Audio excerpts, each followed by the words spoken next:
This is member-supported WPFW, Washington.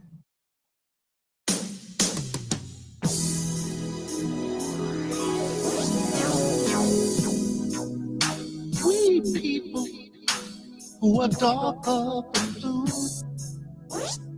don't let us hang around this town and let what others say come true. We're just good for nothing, they all figure. A boyish grown-up shiftless jigger. Now we can hardly stand for that. Or is that really where it's at? No, ladies and gentlemen, that is not where it's really at, because you have tuned into Darker Than Blue. This is a show about politics for the people who Curtis Mayfield just told us are darker than blue. That would be me and you. Hey, I'm Jackie Lukman. Welcome to another episode of Darker Than Blue here on WPFW 89.3 FM in the Washington, D.C., Maryland, and Virginia area. Thank you so much for joining us on this Friday, December the 13th. I cannot believe we are almost through the middle of December. We are just about at the end of this year. And I don't know about y'all, but I'm pretty happy that this year is just about over. But it's not like we have a whole lot of great stuff to look forward to in the future, because we are in the midst of fighting a dying empire. That's where we are, folks. And we have to be very honest, open, and aware and clear about things that are going on that seem really crazy and wacky right now.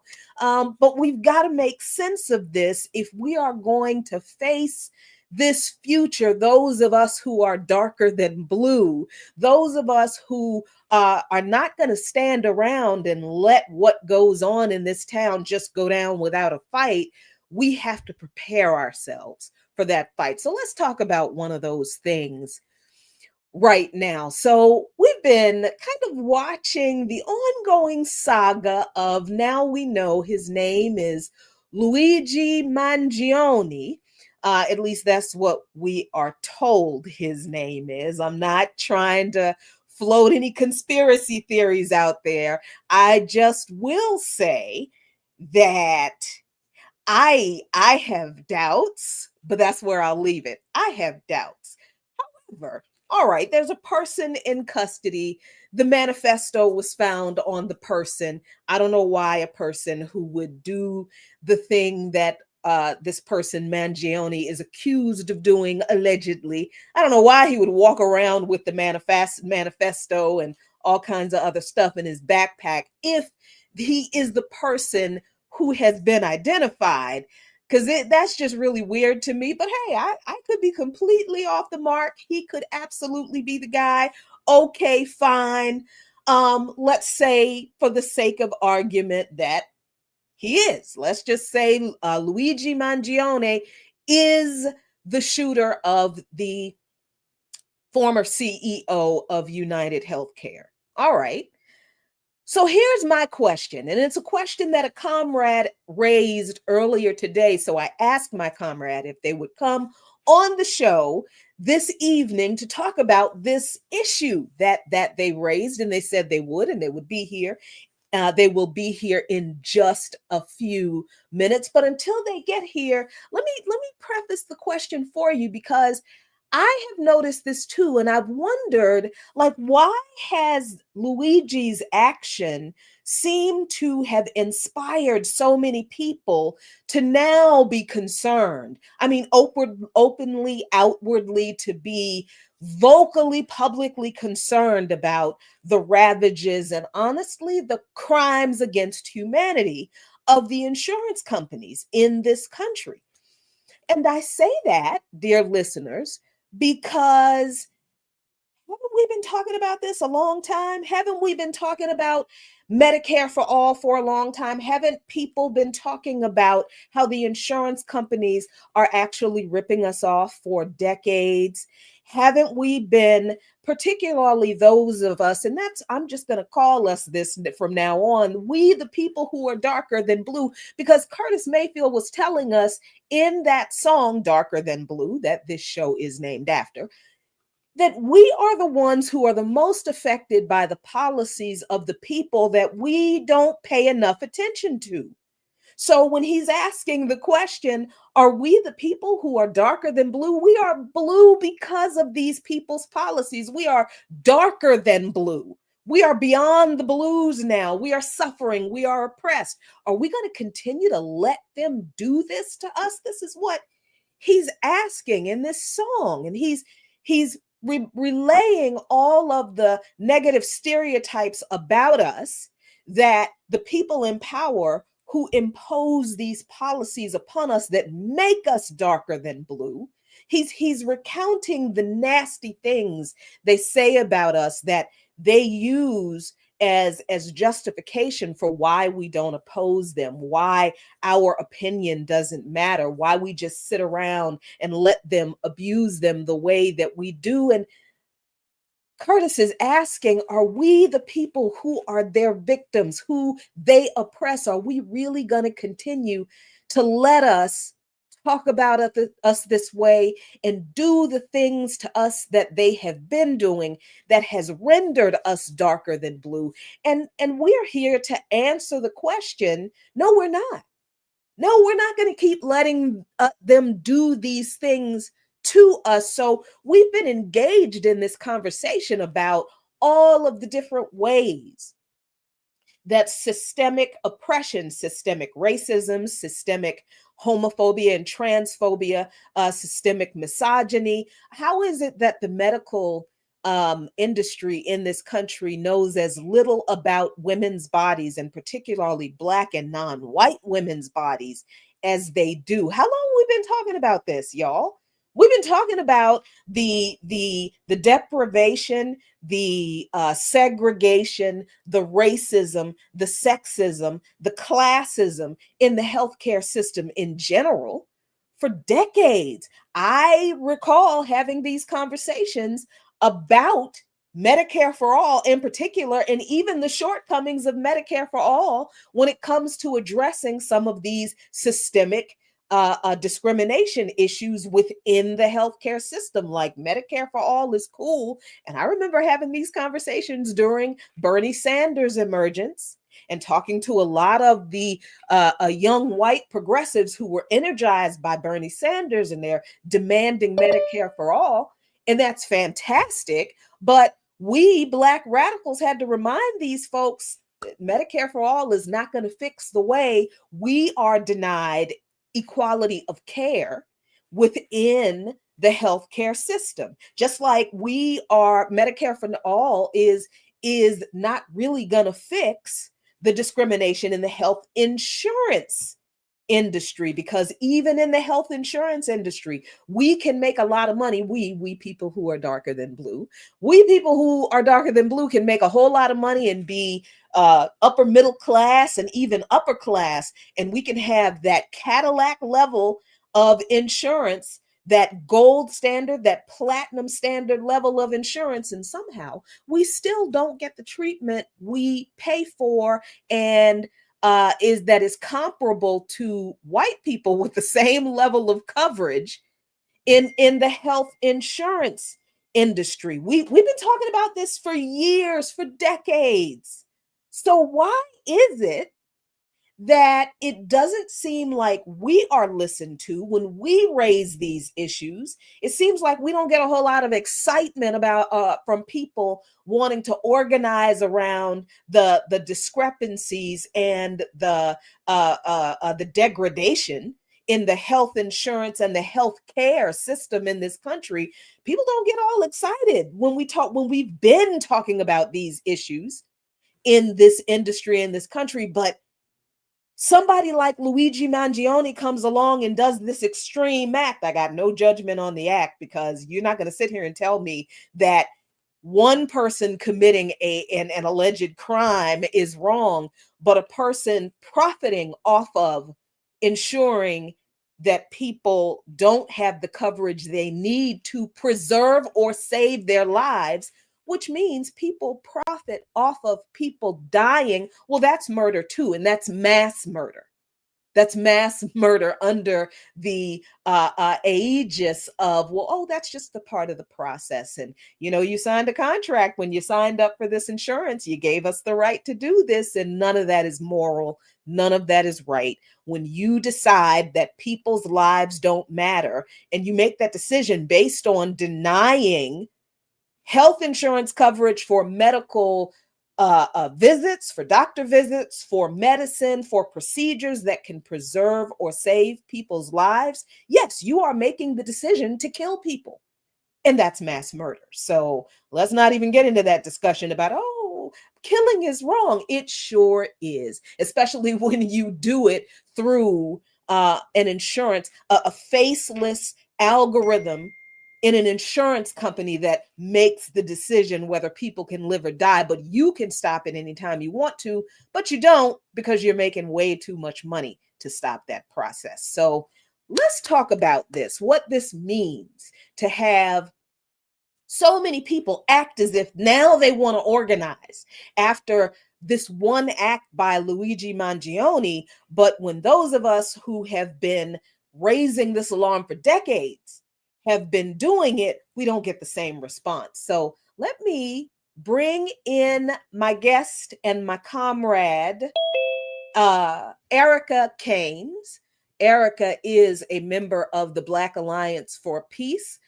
She is a comrade, a friend, and an incredible organizer. So I am so happy that she is joining us. I hope she can hop on video, but if she can only be on audio, that's fine, because we got to have this conversation.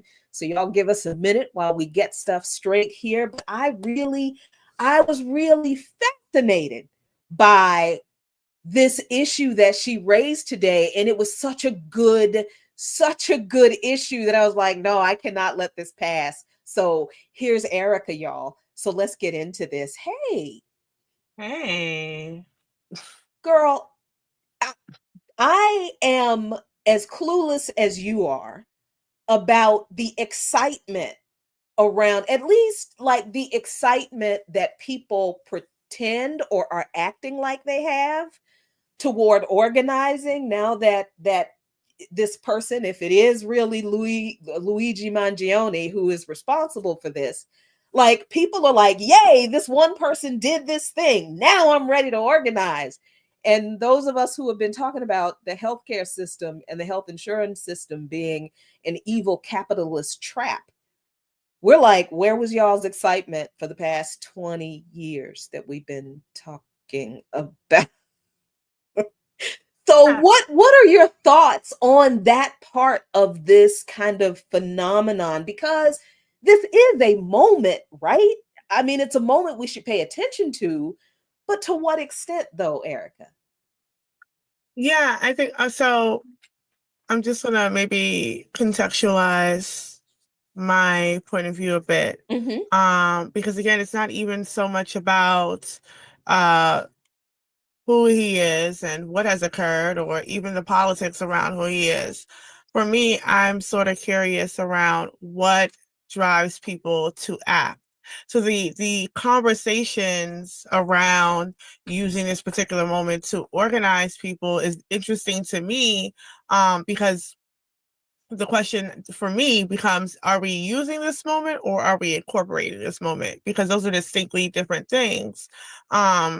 Because in the sense of using this moment, what makes this so significant that this is the moment that we can use to point our people towards capitalism and the contradictions around capitalism or capitalist society, especially if the conversation mainly when we speak about these things is that we are speaking in echo chambers, essentially, that people understand their conditions, right? So if it is so that people understand their conditions, why is it that this particular moment is the moment that we need to gallivant around?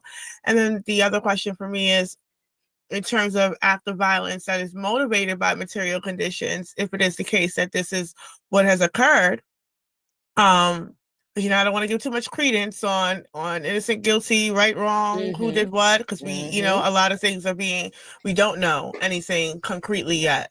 But in terms of a broader introspection, when we talk about acts of violence that occur because of material conditions, why is it that this is looked upon in a particular way, versus how we understand or relate to crime that happens intracommunally, which oftentimes is the result of our material conditions. So those kind of I'm interested in that sort of particular point of view, and where we are motivated by spectacle. And I don't know if it's something that's cultural because we live within an empire that is very consumeristic, right? So even the way that this story is being told is for consumption and not really for introspection, I think, or not even criticism, but how critical thought behind what we're seeing and how we're seeing it, and the information that's coming out, and how we're expected to receive that information or not, because it's so much is happening in the matter of days around all of this. But what is being highlighted is this conversation around organizing our people. So for me, it becomes, well, what makes this particularly different? And why is it that spectacle often seems to be the motivation, especially in the broader context of how do we build consciousness? We can say that people become conscious, but how is it that are people innately conscious because of their material conditions and they understand that, or is there something that motivates people into consciousness? So I think this situation sort of battles or struggles behind these ideas that were thrown at us as organizers when we attempt to push a thing or do a thing. The response is always that, oh, our people know. But then in this particular case, or other cases where it is, it's spectacle, or it is highlighted in a particular way, then it becomes, well, this be the moment that we should use to inform our people. Yeah, and I appreciate that contextualization, because I did start to think about, like, when we do political education and we do talk about intra-communal crime, and we do tend to have a difficult time sometimes explaining the relationship between capitalism, the exploitation of our people, our colonization, and contextualizing intracommunal crime. Like, it's not this thing that only we do, right? It is absolutely tied to capitalism. It is a product of colonization, and it is absolutely class warfare. And these are all things that we explain to people. But I'm thinking, like, the times that we've had these types of teach-ins or conversations with our people, the difficulty that we do have sometimes kind of helping our people understand those connections. While people may realize, yes, it's unfair that I work as hard as I do, or it's unfair that I can't afford health insurance, I can barely afford my rent, all of these things. Yes, everything is against me, everything is expensive, I can't afford to live. But it seems like that's the part that a part of their material conditions that people recognize, but getting from recognizing that these are your material conditions and organizing to challenge that system, that there's this gap there, I think. And do you see that gap, and is that a part of the tension here, that we haven't quite figured out, like you said, what it is that motivates people to go from, the reason I'm poor is because it's intentional and it's capitalism, and that's exactly what they intend to do to people like me, and going from that to, how do we fix that? Is that like the gap, do you think? Yeah, well, I think in terms of understanding organizing, in terms of it being a science, there's always things that we attempt that are not do not work simply, right? And then there are things that do. And I think there's not enough retrospection around what has worked in terms of what is it that we can utilize in helping our folks or moving our folks towards a particular understanding or towards a particular conclusion.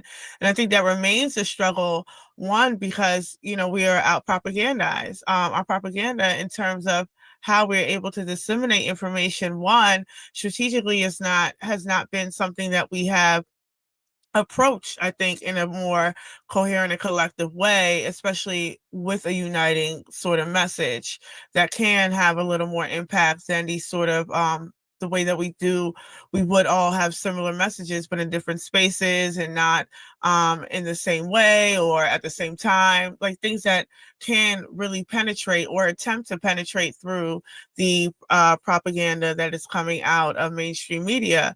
And aside from that, I think the other struggle is that, again, the material conditions make it so that the reason why people are even able to see that this occurred is because it is spectacle, and it's something that is on our phones and is on our televisions, it's on our computers. You can't not see it, right? Mm-hmm. And so the response to that is very instant. So I think the way that that is able to move people is not the same in terms of how we're able to move people, but I'm always, again, curious as to why, because that then speaks to how far are these conditions in terms of where our people are at, that they are that unreachable to us unless we are able to do this, and this, right? So even in terms of the mechanism we're utilizing social media, while I may have my own particular criticisms about the use of it, particularly because we do not have political power, we do not own these structures, and these all work by algorithms and things like that, that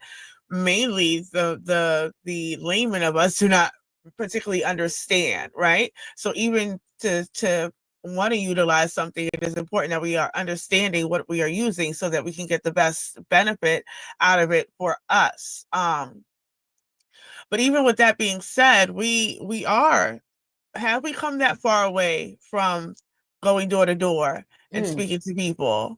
And that is the thing that I am more curious about, because there is a reason why this captured, because you could not see it. But then what if that is the case in organizers when you could not see us, right? And every day we are outside with these messages, and every day we are door knocking and passing out and canvassing and agitating. But then that becomes a particular issue of isolation through capitalism and all of these things that again circle us back to the realities of our material conditions that makes certain things a difficult thing, because if that were the case, realistically, it'd be the same people doing that grunt work all the time, right? But how do we expand that so that we can grab a hold of the people? And I think for me, this incident has brought other questions, not so much about what was done and how it was done, or even the ideological component of what was done, because I think those are all important factors, obviously, right? Because being working class, which it appears he was not, but that is not, these things are not, no more than being in the petty bourgeoisie, these are not ideological nomers, right? So these are not things that could really, there are people who become class traitors for a plethora of reasons. So these are not some things that you can say, well, this is a working class person, so we know this is where their politics are, or this is a petty bourgeois person, so we know where their politics are. It does not really work like that, especially with the contradictions of capitalism that we're under. But I think for me, aside from whether or not what he's did was the correct thing to do, is how is it that what he did garners more reaction to do a thing than the actually living it, right? So witnessing somebody responding to their crisis is more of a motivation than living through that crisis. So we tell people that we are people at war. How is it that we organize people who are in these conditions of domestic internal colonialism around this understanding that we are at war, where that becomes something that is a normalized understanding, not because of something they've seen, but because they understand what it is that they are feeling. So do you think from that point right there that people are so deeply propagandized and captured by the system and this pursuit of capitalist acceptance, I guess, that they truly believe that even though they're living the material conditions that allegedly this person is responding to or has responded to, that they really genuinely feel powerless to do anything until they see somebody do something extreme? Right. But then that circles me back to the conversation about how are we even understanding or naming or dissecting intracommunal violence, right? Mm-hmm. Because that is something that we are witnessing every single day, but without that sort of descriptor or without that narrative or without that critical sort of unpacking of why this would have occurred.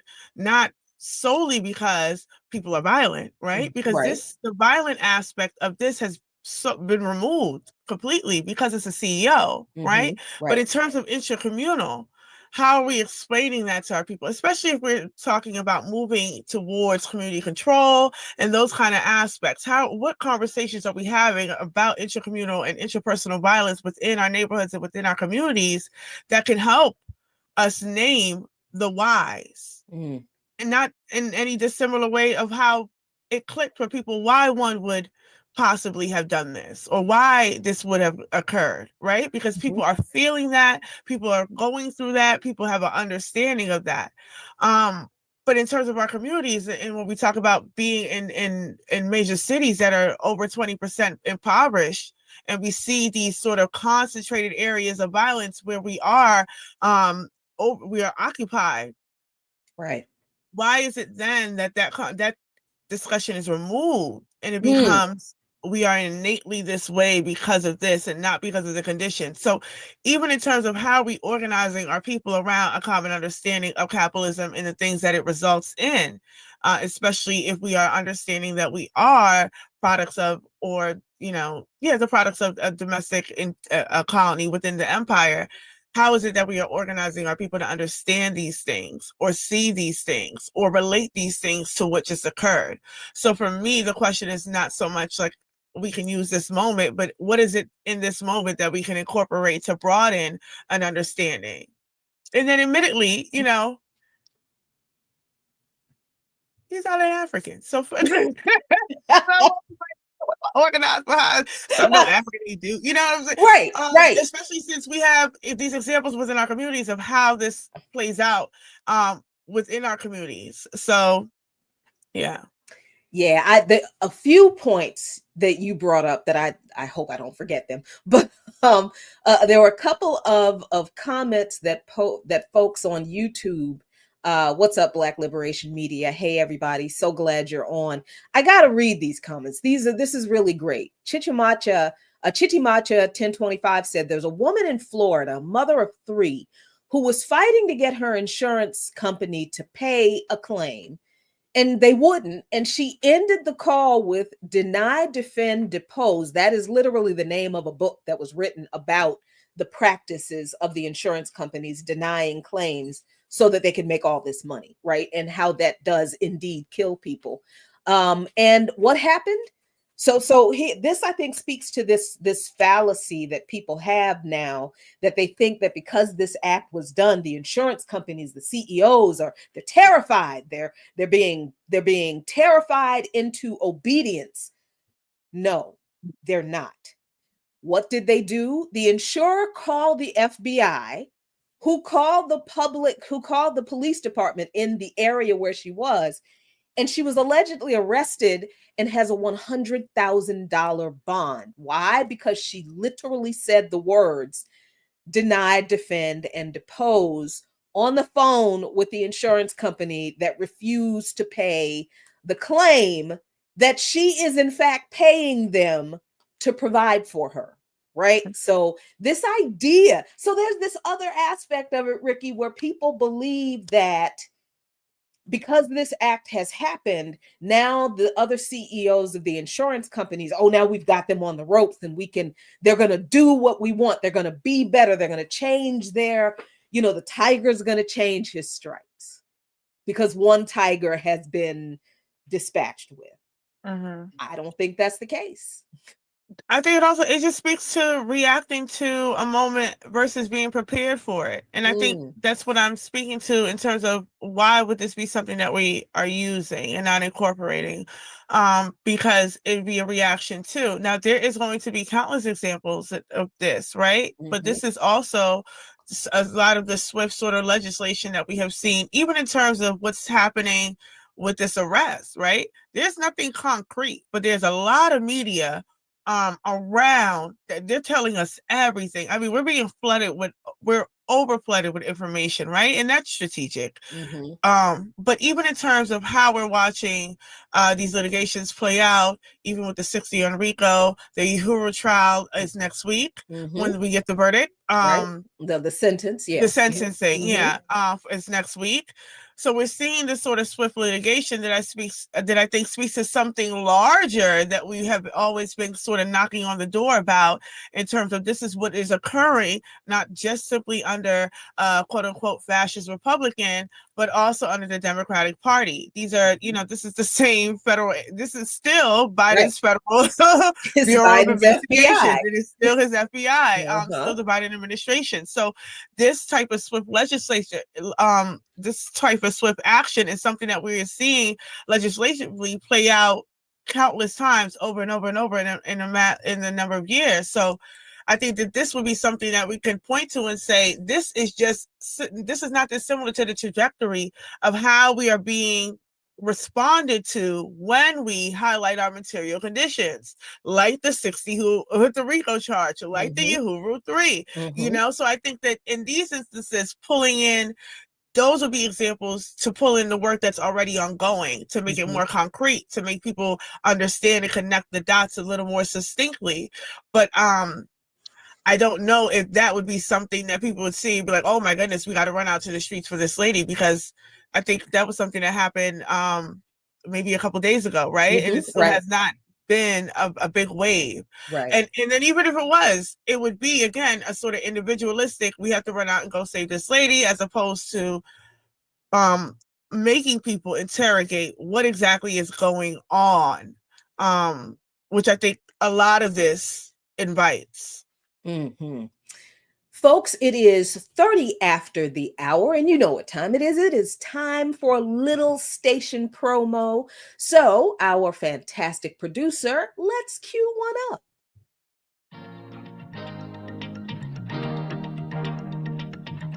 During our upcoming end-of-year pledge drive, WPFW offers the gift of knowledge as we dedicate the week to icons of culture and resistance: Bill Lucy, Quincy Jones, Nikki Giovanni, and Amiri Baraka.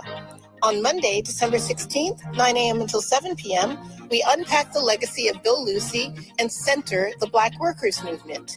Wednesday, December 18th, it's From the Pen of Q, a Quincy Jones retrospective, 5 a.m. until 8 p.m. We close with Truth is on the Way, a tribute to new ancestor Nikki Giovanni and Amiri Baraka at 90. On Thursday, December 19th, 11 a.m. until 7 p.m. Detailed schedule at WPFWFM.org. You can give the gift of knowledge anytime by texting WPFW-FM to 801-801, helping us to build a better world, one broadcast at a time. All right. Thank you so much for sticking around with us. This is Darker Than Blue here on WPFW 89.3 FM in the Washington, D.C., Maryland, and Virginia area. I am your host, Jackie Lukman, and I am joined today by my comrade and friend, Erica Ryan. Listen, Erica Caines, I'm sorry. I always do that. I don't know why. But so let me ask you this, Erica, because I feel like this is one of those strange people are responding differently because they're punching up as opposed to punching laterally or down. Like most people punch down without realizing that's exactly what we do. Like when you were talking about the way we respond to intra-communal violence, that's definitely like a punch sideways, a horizontal or punch down kind of position where I don't think we realize we are doing it. Most of us, I don't think most of us realize we're doing it, but I recognize that some of us absolutely realize we are punching down on our people, and we like it because we want that separation between us and them. And we want to be recognized as not them. We want to be accepted by everybody else who punches down on all of us, right? There is that element among us. But I think most people who are kind of caught up in that don't even realize what they're doing. And I'm probably being too gracious and giving people too much credit. But I tend to do that because I want to try to have a little bit of hope in humanity left on, even on days and during times when when the material conditions and the reality just kind of looks like, yeah, humanity's on the ropes too. Do you think that people responded the way they did to this act because it was a punch up act that we don't see very often? Yeah, I think it was the consistent misinterpretation of David and Goliath. But I think that is how it's viewed, right? That the strong person was taken down. So it's one of those kind of stories that gets to get mystified. And I think that's why it caught on so quickly. But in terms of the realm of intercommunal violence, I think there are distinctions to be made because yes, there are in terms of classes, right? Why we say that we need to advance a class struggle intercommunally, because we do understand that there are a sector of people who do intentionally cause harm through policies, through uniting with a sector of the whites and the rights for their own particular benefit, right? It's how we have prescribed the Black misleadership class, the comprador class, and neocolonials. But I think in terms of when we're talking about the impoverished or the lumpen, for instance, right? The violence that occurs through that is those are crimes in response to material conditions. Now, whether one or not, again, I think one of the things that is interesting is that people can understand that whether or not there is no argument, rather, for whether this was right or wrong, the action, or whether the violence was too much, or, because those, even if the one were to attempt to make an argument behind that, that gets swiftly shut down because there's a reasoning and an understanding for that you just don't see that's allowed for in those spaces in terms of intercommunal violence. And this is not to justify any of these things. But again, that's not a preface that one has to make in terms of the CEO, right? Nobody has to say, but we're not justifying the violence, because it's clear. But I think in terms of intercommunal violence, there's just a lot to unpack and a lot of questions that we have not really gotten to the root of that really, I think, is necessary for how we really move forward around these questions of community control and liberated zones, etc., that requires communal acts of self-determination and collectivity to maintain sovereignty. So what does that even look like if we are not even getting to the root of why the violence occurs, which is because within the context of our material conditions? It is caused by capitalism. It is caused by the internal and the domestic imperialism that we're under as eternal subjects of colonialism within empire. Mm-hmm. Let me ask you this, because this always has to, well, not always, but it does come up pretty frequently in organizing spaces that are not populated and led by European descended people, and that is the existence and the organizing of the right. A lot of people on the left have, hopped on this moment as this is why we're having this conversation, as a point of organizing, right? But then, of course, the right is the right has been organizing. Let's not act as if the right was just sitting around twiddling their thumbs, like with nothing to do until this happened. And then they're like, "Whoa, this is something for us to organize around." How should we respond? We African organizers of the Black radical anti-imperialist peace tradition, in this moment, how should we be evaluating even the person's politics, which we don't entirely know, but the fact that I think people assume that he was left, quote unquote, left because of what he did. And I'm also wondering, did people assume that he was like one of them because of the way he looks? But that's another question. But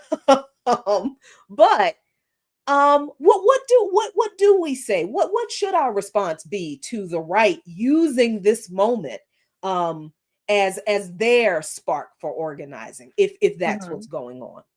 No, well, I think interestingly enough, why people are suggesting that this is a moment is because there has not been that much deference from the right in terms of what was done or the actions, right? Because again, like I said, the working class does not need any particular ideological compass.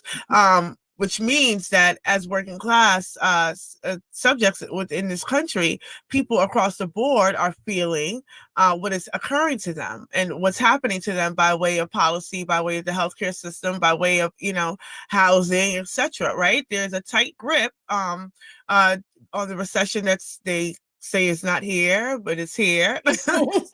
Inflation and all of these things are having real life effects right across the board.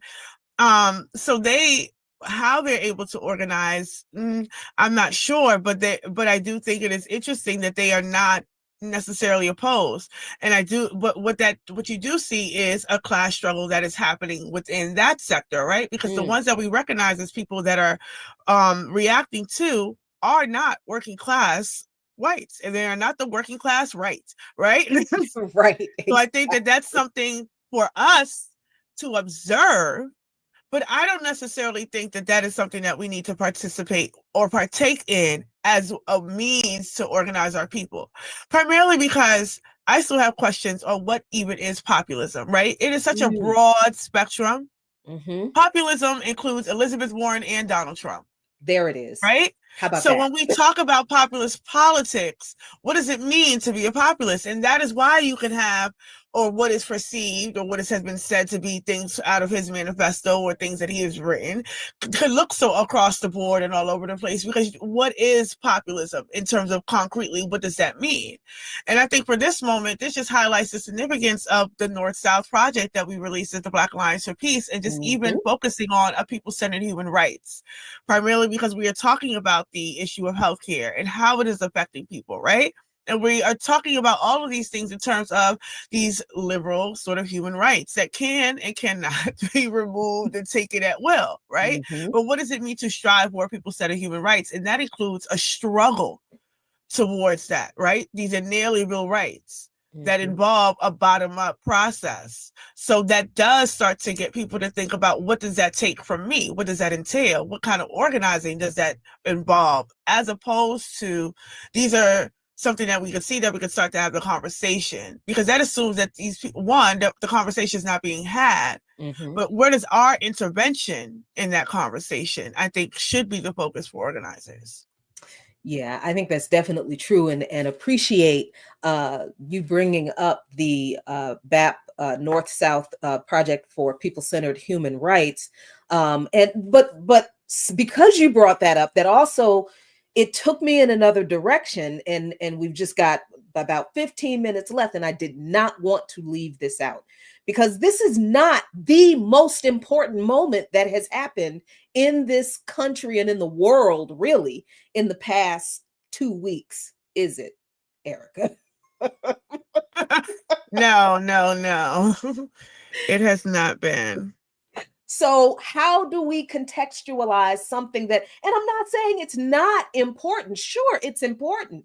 But in the context of everything that is going on in the world, something happened in Syria that a lot of people who are paying a lot of attention to this issue are paying no attention to. And while I do understand that is part of the another part of the propagandization and the indoctrination of the American population, not to give a hoot about foreign policy, not to know anything about foreign policy, to believe everything the state says about foreign policy. This is the coup in Syria did, I believe, get a lot of short shrift in the response. I won't say the news cycle, but in the response to the news cycle from the American people. Did you see that also? And why is that? Why do you think that is?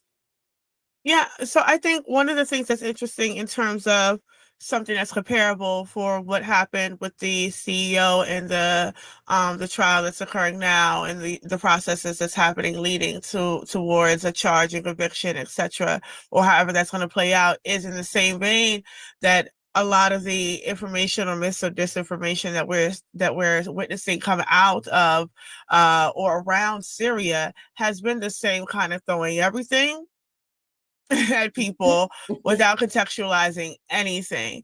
And I think also what is also comparable is the role that social media has played primarily in that sort of mis and disinformation process, right? The constant flooding of information without any sources or citing or facts, like the plethora of manifestos that are out that we cannot concretely say one way or the other.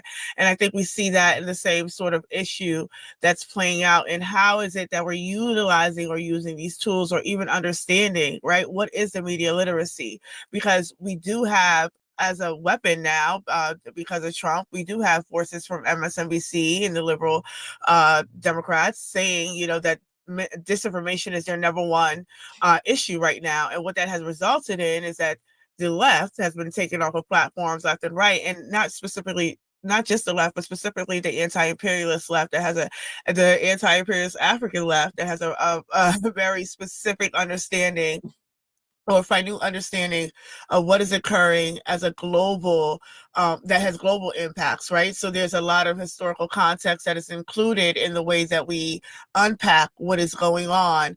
But then also, I think what's unbearable is that so much is a reaction to, because we were not prepared for, right? Mm-hmm. So we're seeing what is dissolved in terms of how people are relating to or understanding Syria be a reaction to this one moment, because they were not prepared for since 2016 that this could have happened, because we were disarmed in the sense of, well, we not so much as the organizers, but we as a masses of people, through Russiagate, through the Ukraine war, through Gaza, right? So there was a lot of disarming that occurred that has not actually prepared people to be a little more aware that this was on the horizon or this could have occurred. So what we're seeing now that is being depicted as some sort of revolution in Syria has resulted in there is no more state support.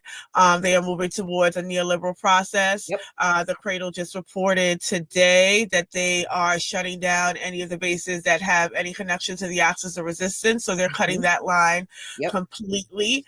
And then Europe is not letting any of the refugees in from Syria, right? So as they're witnessing or saying that this is a very serious moment and catastrophe, they're leaving Syrians there to die. So I think that this is a very serious, important moment, I think, especially for anti-imperialists. But then also, I think this should really, really, really continue to urge us to go back and study and investigate, right? Because we talk about dialectical materialism, but historical materialism is as important. It is a part of the dialectical process, right? Because you have to know what happened to know what is occurring, to know what may occur. And because everything is always in forward movement. And I think Syria has really highlighted that, because so much has happened in a matter of 6 days. So many shifts. So Yeah, and I just want to read really quickly the first paragraph, I believe, from the Black Alliance for Peace's statement that was just published on December 10th about Syria. And the statement is titled "Syria, the Return to the Scene of Obama's Crime." I'm so glad you said what you did about historical materialism, because people need to know where this started. So this is the context of what just happened in Syria around the world, and the subtitle is called "The U.S. Must Stop Supporting Right-Wing Forces to Advance Its Geopolitical Agenda." So this is not just a simple little change of government that the Syrian people wanted. That's not what this is. Around the world, many hope that the Russian negotiated agreement in 2020 between the Syrian government and the coterie of right-wing jihadist forces, common criminals, and other forces against the government of President Bashar al-Assad would finally end the nightmare of war, displacement, torture, and mindless destruction suffered by the Syrian people, victims of U.S. plans to overthrow all the major nations in the Middle East that might challenge continued U.S. domination. That is happening under both political parties. It has been happening since George Bush. Obama went right along and did it, and every president since him has did. Okay, so however, just a few days ago, the current however, just a few days ago, like cancer, the disease of U.S. imperialism has suddenly metastasized. The Black Alliance for Peace argues that current U.S. imperialist actions in Syria need to be placed in historical context. It is important to remember that the vicious subversion of Syria, which began in earnest in 2011, was only one of the two criminal assaults that year on nations perceived to be obstacles to U.S. regional hegemony. The other under U.S. assault was Libya. In Libya, however, the Western orchestrated assault resulted in not only the overthrow of the government, but the country's leader, Muammar Gaddafi, being raped and murdered by the right-wing jihadist friends of the U.S. And the people the U.S. have backed in Syria are of the same ideological ilk as the folks the U.S. backed in Libya. So the idea that what has happened in Syria is some type of victory for the people who wanted a different government, this is why historical materialism is so important. Because if you understood where this conflict started, why it started, and who did what, you would understand that this is not a liberation move for the people of Syria. This will end for the people of Syria the way it has ended for the people in Libya, the way it has ended for the people in Afghanistan, the way it has ended, the way it is going for the people in Haiti, the way it is going for the people in Peru, in Brazil, the African descended people and the poor people in Brazil, in the people in Ecuador. I hope you understand what we're trying to say here. We need to be much more clear on what imperialism is and how wide and broad it is, and how it is inextricably linked to capitalism and our domestic oppression.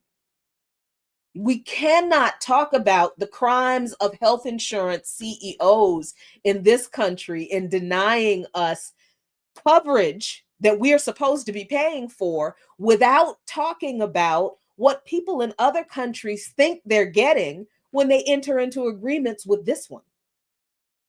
It's the same bait and switch. It's the same deal with the devil. It is the same outcome. It is oppression, subversion, and death, regardless of whether it's the domestic residents of the domestic colonies here fighting against the institutions that are propped up by capitalism that exist and continue to profit and prosper off of our exploitation and our denial of human rights, or it's the militarization that does the same thing for imperialism around the world. It's the same thing. It's the same system. It's the same people. It's the same policies.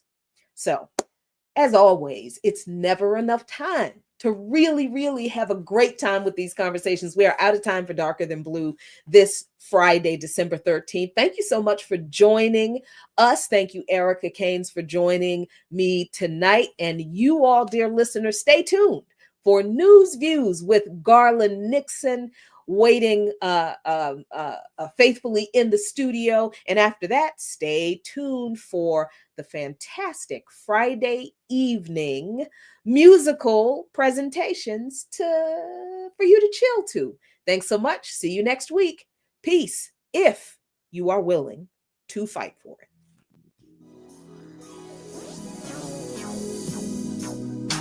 We people who are darker than blue don't